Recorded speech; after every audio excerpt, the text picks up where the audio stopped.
All right, hey gang, Nate Bear here, lead technical tactician for Monument Traders Alliance and Trade of the Day. And in today's video update, just want to update you on the indexes, kind of let you know where we're at now that we are past that post-election bump. We've kind of come back down a little bit. Where do we stand? What's coming up?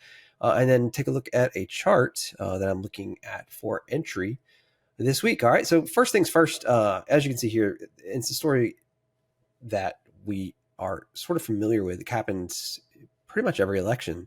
But you get this nice move higher after the election, right? This was the election gap. We pushed higher for a few days.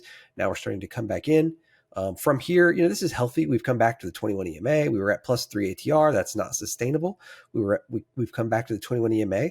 And, this is my mindset right now. BTFD, buy the freaking dip, okay?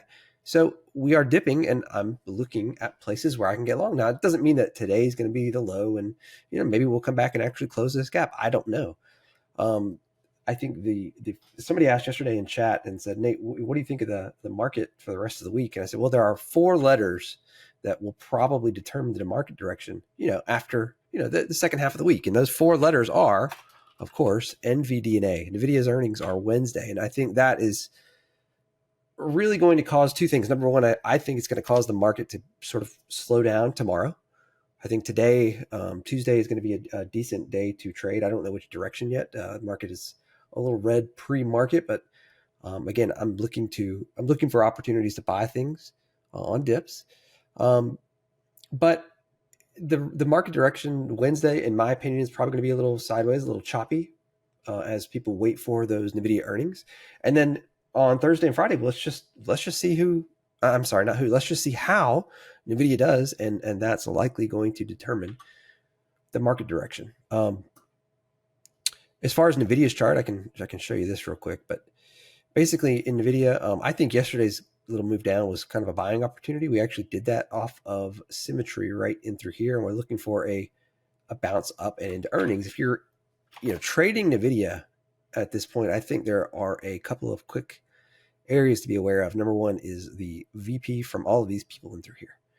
If NVIDIA gets back up into this chunk, 147 to 148, if we were to sort of retrace up and through here, I think this is a great place to look to take profits. I wouldn't look for new highs before earnings. I would scale out, get out into all of these people.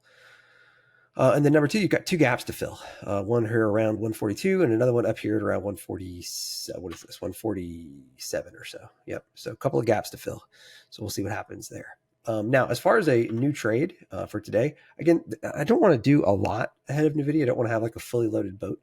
But looking over here at SAM, and this is just my personal watch list, and I'm looking for actually daily squeezes in this case, something I can get into for a swing trade, and maybe something that isn't necessarily going to be as sensitive to NVIDIA's earnings, right? Like if I ever go trade, one of the big tech names, that's going to be pretty sensitive. If I was going to go trade like AVGO or AMD, that's going to be pretty sensitive to NVIDIA's earnings. But this one right here, CCJ, is actually pretty interesting. This is Cameco Corporation. And if I zoom out here, let me show you the weekly chart. Pretty strong, right? This thing has been trending higher since 2020. It's come from, $6 all the way up to 55. And if we look at this on a daily chart, we've got a beautiful TPS setup here. So what I'd like to do is, I don't want to buy it up here, but what I'd love to do, let me zoom in on just this part of the pattern so we can see where the VP is. And the VP comes in kind of 2 levels, one right here, and that's around 54. And the other is down here around, a little bit below 52. So what I'd like to do is try and get in between 54 and 52, somewhere in this box, right, on a pullback, stop out on the lows of the pattern. So stop out below 50. And then my target is going to be the 1272 extension on up here, the Fibonacci extension, and that's going to be up here around 61. Okay. As far as which options I would choose, I wouldn't get cute here. CCJ has very good, very liquid options, but I wouldn't go too short dated. I'm going to go out to December. I'm going to go 31 days out. And I want to try to get these $55 calls, right? Lots of open interest. You can see there's plenty of liquidity, great spreads. So I'm going to, again, try and get into the CCJ December 20th, $55 calls, right? When price is between 54 and 52, somewhere in this box, stopping out under 50 and targeting 61. All right. That's my plan. I hope it helps. I hope you guys have a good one. Buckle in. I think we're in for some volatility this week, and we'll see how we go. All right. You guys have a good one, and I'll talk to you later. Have a good one.